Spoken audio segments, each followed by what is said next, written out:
To order the Monday, April 28th, 2025 P&Z meeting to order. We will have the invocation by Commissioner Yocum and the Pledge of Allegiance by Commissioner Robertson. Please rise if you're able to.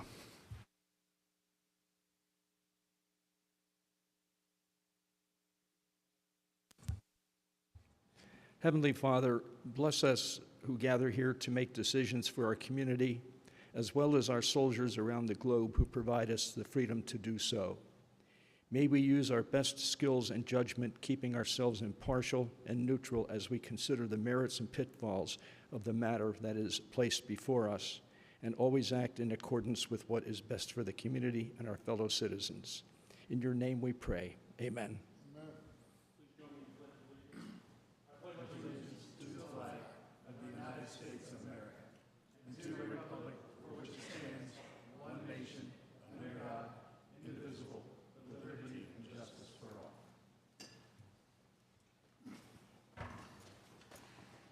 That'll take us to roll call. Commissioner Brems. Here. Commissioner Robertson. Here. Vice Chair Waters. Here. Chair Singleton. Here. Commissioner Yocum. Here. Commissioner Klob. Here. And Commissioner Thomas. Here. We do have a quorum. Thank you.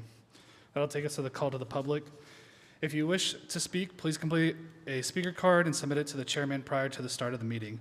The process or the procedures to follow if you address the commission are: commission requests that you express your ideas in 3 minutes or less and refrain from any personal attacks or derogatory statements about any city employee, a fellow citizen, or anyone else, whether in the audience or not. The chairman will limit discussion whenever he deems such an action appropriate to the proper conduct of the meeting. I did not have any speaker cards, but is there anybody in the crowd that would like to come forward and speak? Seeing none, I will close the call to the public. That'll take us to item 4.1, minutes. Commission, any I move that we approve the minutes. I have a motion. Do I have a second? Second. Seconded. All in favor, say aye. Aye. All opposed? That passes.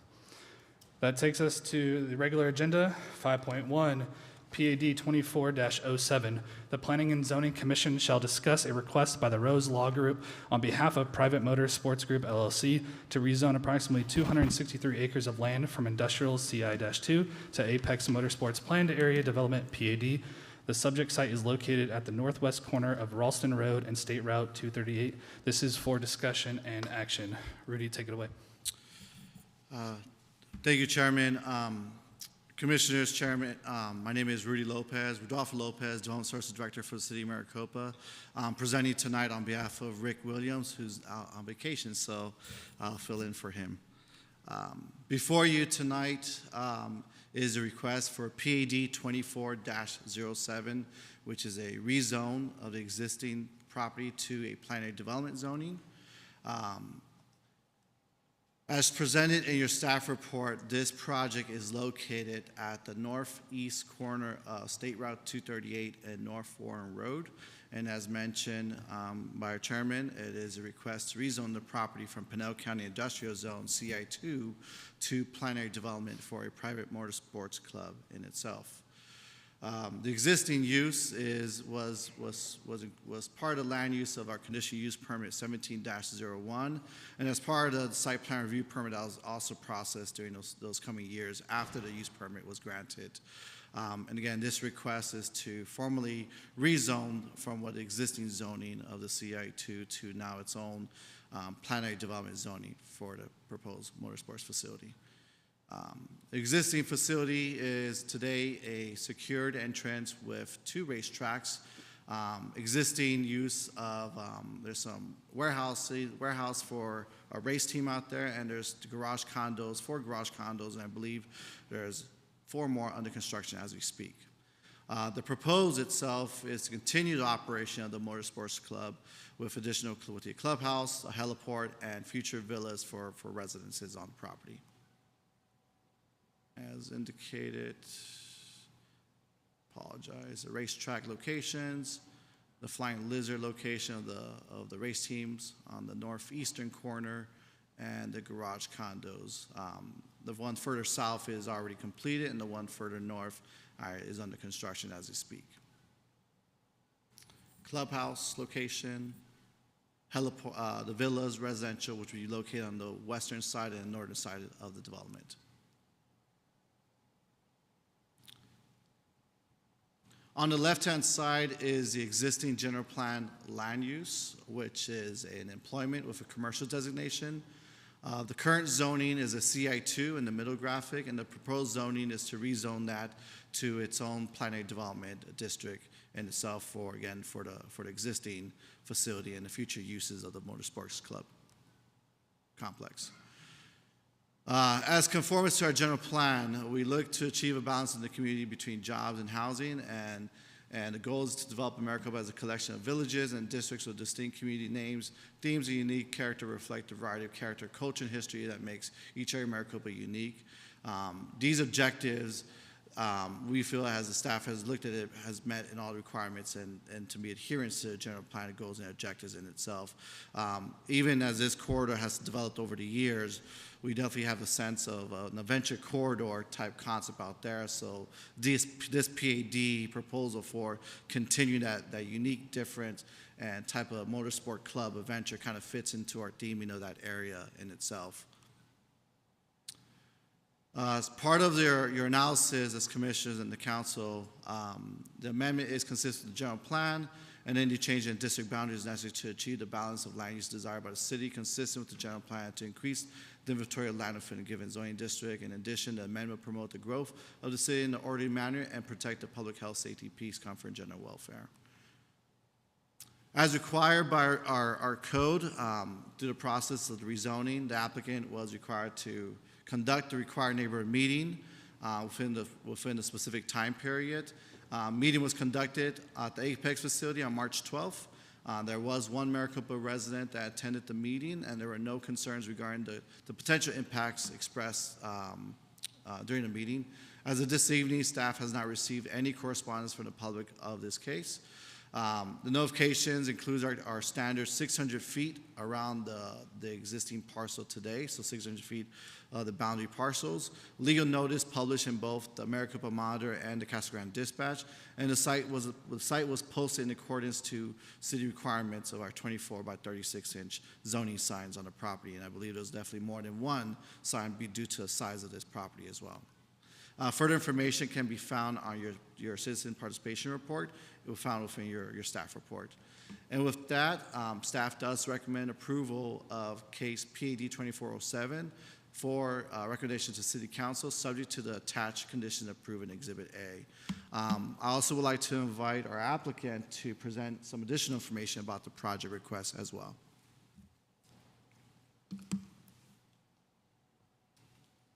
Abel will load up the next PowerPoint slide presentation. There you go, and then just back. Thanks, Rudy. Commissioners, my name is John Gillespie. I'm a land use attorney with the Rose Law Group. Excited to be here tonight with members of the Apex ownership team, Chad Meyer and Bill Barbara, and present really one of the great staples of Maricopa that's developed and provides a really nice community asset, and we think the PAD is a great way to ensure that long-term longevity of the Apex Motor Club here in Maricopa. I just wanted to show some pretty pictures, to be honest, because Rudy did a great job introducing kind of the general project and what's going on with it. So existing racetracks have already been built at the site. As you can see here, this kind of calls out where those locations are at on this 260-acre site.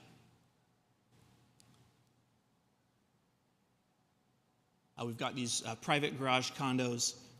That's for members of the club to come and park their cars and enjoy event days. And 48 have actually already been built, and we've got 48 that are soon to be proposed for a building permit. To the east there, you'll see kind of an area that's proposed for more of a paddock garage that doesn't have as much of the upper story amenities of the current condos that have been built. So here's some nice pictures of what those condos look like, and those are existing pictures of the facility. A clubhouse is proposed, and we'll go through your development permit review process, and that's to provide for those who aren't having as fun on the track. They're in the clubhouse enjoying the amenities there. Some pictures of it for you.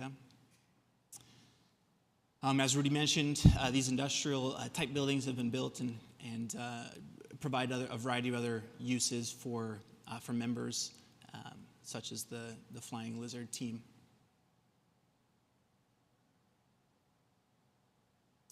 The PAD would allow for a development of a helipad for members to avoid the traffic coming down the 347, and so that's kind of the location that we're looking at for there.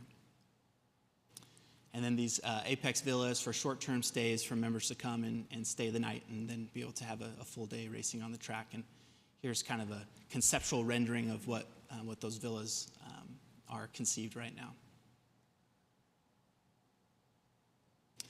So I'd already mentioned this, the conditional use permit was the process that we went through in 2017, and now the PAD entitlement tool would encapsulate those same approved uses and what we've shown you here tonight. We're really excited about being members of the Maricopa community and continuing to have our members contribute here in the city. I'm happy to take any questions that you might have now or. Awesome, thank you. Commissioners, any questions, comments? Commissioner Brims. All right, thanks. My question that I have is, how does this rezoning directly benefit the city of Maricopa, really beyond the immediate benefit to the applicant? And are there specific economic, employment, or community benefits that we could expect? Commissioner Brims and Chair, yes, I would say there are a couple of different things. In the conditions of approval, you'll see that there is a commitment to public improvements along 238 Warren Road. Those are public improvements that we are conditioned to with the rezoning, and that we'll be making as a part of this project as it builds out. You're correct in saying that the CUP kind of approved the majority of the uses here. One of the big differences is those villas. So that's a short-term stay project that really is attractive to bring more quality membership to our site, and has a slight wrinkle in that people can stay overnight for that stay in town, and so we see that as really a benefit to the city, that our members can come and they can stay here and they can use our restaurants, use our retail, and contribute in that manner. Those are, I would say, those are some of the kind of the bigger things that are benefits to the city. Just in general, obviously, this is an asset. I know when we're driving on the Smith-Hankey, we can't necessarily see it too much from the road, but it is a part of that kind of adventure corridor that's being developed there, attracting really, a variety of different users that I think really makes Maricopa, hey, this is a place to come and live, and we've got really good assets and attractive things to come and be in Maricopa and not have to just go up north for good enjoyment of activities. So that's a few of the things that come to mind. Was there a second part of that question, Commissioner, that I missed on that one? Sorry. I think you kind of covered it. I was really looking to see if there's specific economic, employment, or community benefits that we could expect. Yeah, I think it's driven by the longevity of the asset and the villas and ensuring that we can build out the site over time and bring more quality visitors to the city. All right, we'll just go down the line here. So Commissioner Robertson. Thank you. Thank you, Rudy, and thank you for the presentation, John. Currently, your PAD, you're lining out some of your vision for the current PAD. But PAD gives you a lot of longevity and opportunity to continue to grow. So it's more of a curiosity question. Are there plans beyond what you're currently asking for the PAD for? Because the PAD gives you a lot of leeway. And on the big difference between the villas and the car condos is the villas will allow overnight stay. Is that correct? That's right. Okay. The villas look almost inhabitable for full-time occupancy. They're very nice. I was surprised to see that conceptual picture. Would full-time occupancy in the villas ever be allowed? Commissioner Robertson, thank you. So the membership rules, association rules, would not be making that into a full-time occupancy. So the intent of it is really for that short-term stay for a member and their guests. So it's not intended as a full-time residential product. Okay. If I remember correctly, when you built Phase 1, the city wasn't able to deliver you domestic water, and you had to drill your own well and treatment facility in conjunction with Global Water. Is that facility adequate to serve the expansion, or is there another plan in place for water delivery? Global Water agreements are in place to provide, to meet the water needs for the site. The expectation is that Global Water would need to have that extension, that place in site for the residential to be platted. Okay. And so that's expected, and we expect that to be coming here within the year, actually. Okay, so that's an internal agreement you guys are working on with Global Water to make sure they can provide the water. Okay. Yeah, so that they're going to be serving us with. Yeah, because I see fire protection, as you get condos in there, it becomes a little bit more than maybe a local well could handle, and that's why I was interested in the long-term availability of domestic water. Thank you. Vice Chair Juarez. Yes, thank you for the presentation also. I'd just like to piggyback on previous commissioners and their comments. I'm noticing on Table B of the PAD narrative, there's a discussion related to the primary uses for the proposed land use section. And it talks about bars, cocktail lounges, even a hotel, cafes, ice cream shops, et cetera, et cetera. If we're going to have this only for member use only, and I don't know how long the activities last. You have there, like, is it just a weekend? Would this be better served coming from community businesses than rather building hotels in there? Because I would think once you start building a hotel, that's going to start inviting longer term stays, and I'm not sure how that benefits the community on that. Then to piggyback on one of the commissioner's comments regarding fire protection and water, there's also some language in there that talks about using septic tanks or septic systems that are approved by the county. Don't we want to migrate away from that old type of thinking of getting rid of our sewage? Are there any potential agreements you guys can work out and use sewer systems out there, being that that whole area is going to be developed and become more populated with more people, more uses, and I doubt those other businesses are going to be using septic systems? Commissioner Juarez, or Vice Chair Juarez, thank you. So to address the first question, I don't think I answered Commissioner Robertson's question on that too. So the use is, the use table is really intended to convey what accessory type uses could be developed. So when it says kind of a bar or a tavern, that's really to say, hey, when the clubhouse develops and there's going to be, kind of this bar use within the clubhouse, we want to make sure that it's covered to allow that. What you're seeing on the phasing plan and the site plans really conveys how it is expected to be built out. So there's not going to be, a Longhorn Steakhouse or whatever that's put on site. So it's really as accessory to the proposal of the sports club generally. To answer the kind of, and so I think that's, yes, the members, there is strong demand for the members to have, somewhere that they can eat during the day while they're playing at the track and visiting in town. But that's not to, and then as well, you see something like a hotel type use that's really as just accessory to make sure the understanding of, hey, there's going to be these short-term stays within the PAD. There's not enough space to really develop out something that's kind of a primary public type use. It's really as a private use to support the motor club. On your second question with the sewer and the septic, that's really kind of a civil engineer question that I don't probably have the best answer for, but it really is when you look at the numbers of what the club how many toilets there are at the club and fixtures. It's not, it hasn't justified those upgrades and those significant extensions of some of that infrastructure.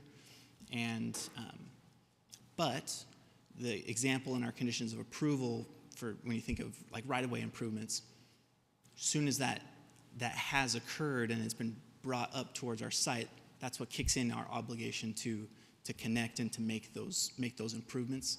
And so we're committed to doing that as soon as the growth has kind of reached us. Go ahead, Rudy, if you can some more on that. As well. Chairman, Commissioners, when it comes to sewer connections, there is a requirement from the code. If there's a sewer line within a certain distance, which I want to say is about 300, 400 feet, it is required to connect to the next existing sewer line infrastructure. Being that there's no sewer infrastructure there today, they are allowed to go to a septic to meet all requirements of Pinellas County in itself. But when that sewer line is there within the vicinity of it, the development will be required to tie into a sewer connection. But again, we can't reject not having an alternative system. An alternative is a septic system if there's no sewer line infrastructure in place. So, just for clarification. Thank you for the answer, Rudy, and the clarification. My basic question was just going towards the point where I don't know how popular this site is going to be, or if you guys are going to have big events here, like a big race day where you have a lot of people coming, if your septic systems will be able to handle this stuff. And I'm talking about going into the future, just looking at being prepared for what can happen. Do you ever see this facility ever being opened up to the public? Like, for example, these big events you're having, like, say, a big race day that lasts, say, a weekend, because the people coming to our town are going to be availing themselves of our businesses, our hotels, our grocery stores, and so on and so forth. Do you ever see it being opened up special day, like to the public or anything like, or are the events ever going to be that big? Vice Chair Suarez, I would kind of actually share in, they've had these events, like these events have been ongoing. So in terms of like the operation of Apex, maybe we don't like see it happening, but it's happening in the background. So I wouldn't expect that there's going to be a huge uptick in just like the numbers of membership and what that really looks like, because we've only got so much room to grow, and so I really expect this is really more an improvement in the amenities and for the individual members themselves, not necessarily the number of members. In terms of the public opening and involvement, I'll defer to Chad if he has any thoughts on kind of how he could envision seeing that involvement. But it really is intended as, we're not looking to expand to make this kind of like a free for all. There's a lot of liability kind of things that go into that. Somebody's hobby, got a really nice car, just want to see how it performs. I'm not into competition or anything like that. Open to the public. Okay, I understand. Yeah. Find a member and make a friend with a member, I would say, in the public, and then you can certainly get that type of access through a member. Fortunately, I've had the chance to go around that track. Well, I was joking earlier about it's embarrassing to say what vehicle I drove today because it was made more for carrying small children and is not allowed on the track. So, but yes, if you're really into high-end cars and that's your thing, I think you could find a way to get out there, and the public could as well. All right. Thank you very much. Thank you. Any other commissioners with comments? Commissioner Yoakum. Just a few comments. I was on this commission when you folks first came to us for approval, and it was kind of curious that nobody could stay in the condos, and apparently you stuck very close to that. And I was just wondering when you'd be coming back again, telling us that you had villas. So that was very refreshing to see. The heliopad, I had concerns about noise until I read one of the comment that was made when you had the public come out to the meeting, and that gentleman said that I didn't even know you were there until I came out here. So if he's not hearing the race cars, he's certainly not going to hear a helicopter. I think that I think Apex is an extremely valuable asset to this community. I think what you're bringing to the community, the type of people that are coming and taking advantage of your facility, these are the kind of people we want to see coming to Maricopa. And I thank you for your efforts. Thank you, Commissioner Yoakum, and thank you to the city as well for the efforts to get us to this spot and to develop this out. And it's been, the noise question is one that I think is interesting because it was a concern in 2017.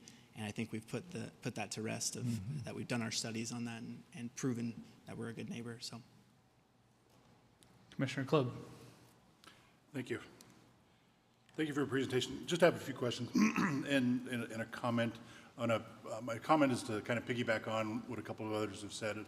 You know, as my sons were growing up, one of their fondest memories is me taking them to Barrett-Jackson and seeing these cars that, you know, you only get to see certain places and at these certain events. And now that I have a grandson, having the ability to take him, you know, to see cars, you know, even if it's once or twice a year that there was some type of public event that, and it was limited, I could see. But I think just that type of outreach back to the community, I think could also go a long way. I think it's a great facility. I've been to the facility, and I think, you know, from an architecture standpoint, you guys have done a great job, you know, maintaining that high-level modern design. The track is awesome. You know, the amenities that are there are great, and it really ties in with kind of that adventure. We've got, you know, the skydiving. We got, you know, other things that are coming that are out there as well. So I think it's a great amenity for the community, and I think that's just a way that, you know, it'd be great to be able to give back a little bit in the future, you know, if that's available.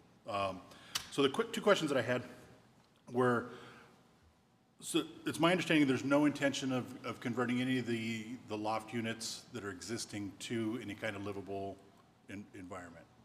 that's correct, Commissioner Klob. Klob, sorry.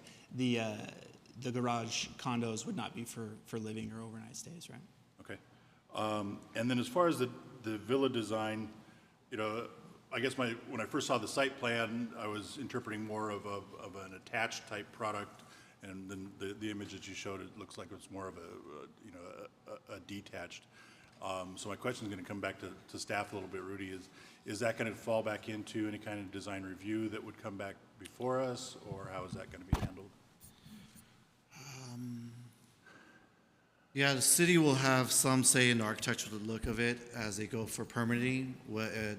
More likely, I doubt these will be a standard product. It all depends. They may be all custom built, but we do have elevation design guidelines, and that'll be probably applied to the process itself. But I think it'll be more administratively than in some form of legislative action itself, because if this PAD will be a by right use if approved. Okay. And it is, my assumption is correct, you're looking at more of a detached product versus an attached product? Yeah, Commissioner Klob, that is still conceptual, of course, what's being proposed there, but the villas, yeah, we're looking at it as kind of bigger residences for this higher end demand from our membership. So that's the intent, is the single family detached kind of design and element look, yeah. And to piggyback there, I would expect the development review permit process would be a way for the city to touch more on design issues and to have feedback on that. Very good. Thank you. And Commissioner Klob, if I might as well, I appreciate the comments from you and from Vice Chair Juarez about kind of the public involvement. I think that Chad and the group would love to entertain, you know, some type of event like that. Just in terms of the PAD request tonight, I don't think it would fall underneath that, but maybe if there's like a special event type permit process to do that and have type of event in the future, I think that would be really, really impactful and good for the youth who didn't grow up like me, that didn't get that drive for that you know, fast moving car. Exactly. And my comment was more of a statement than anything tied back to the PAD, but I think it's a great product. So. Yeah, thank you. Commissioner Yoakum. Mr. Chairman, I would like to make a motion that we approve PAD 24-07. There is no call to the public for this. No. before that, I did want to make one comment of the economic, Well, you're going to have to deal with the motion first, oh, that's true. and then we can go to discussion. Yeah. I have a motion. Do I have a second? Second. Any other discussion beforehand besides mine that I wanted? Yeah, I'd like to make another comment. Okay. Sure. I too was on the commission when Apex first approached us, and it was all about the noise. Apex has been a great neighbor. They've been great for the community. They've lived up to everything that they said they want to do, and I look forward to this future expansion. Thank you.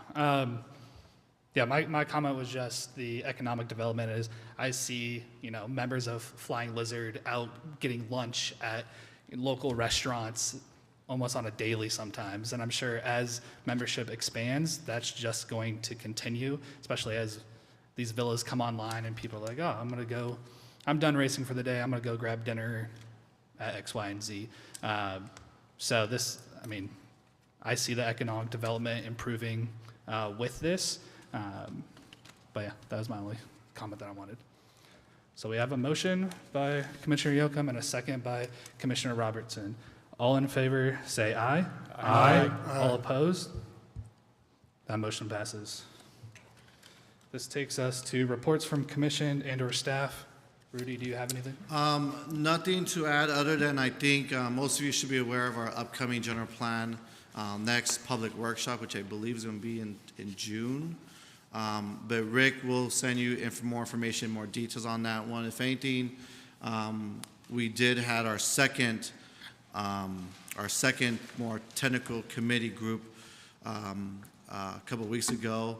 We're going to be getting into the weeds of the general plan land use plan itself. So the next meeting in June is where we're definitely going to get more input and direction exactly how the city's future land use, not just in city limits, but again, within our planning area of Pinal County as well.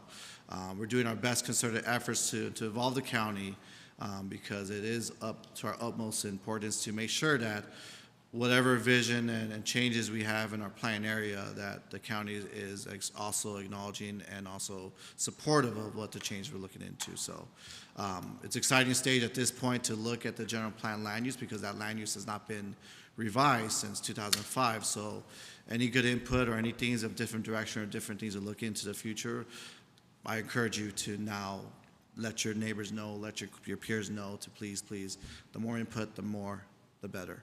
So that's all. Thank you. And I don't think we need to go to E-session. That'll take us to adjournment. Do I have a motion? Do I have a second? Seconded. We are adjourned.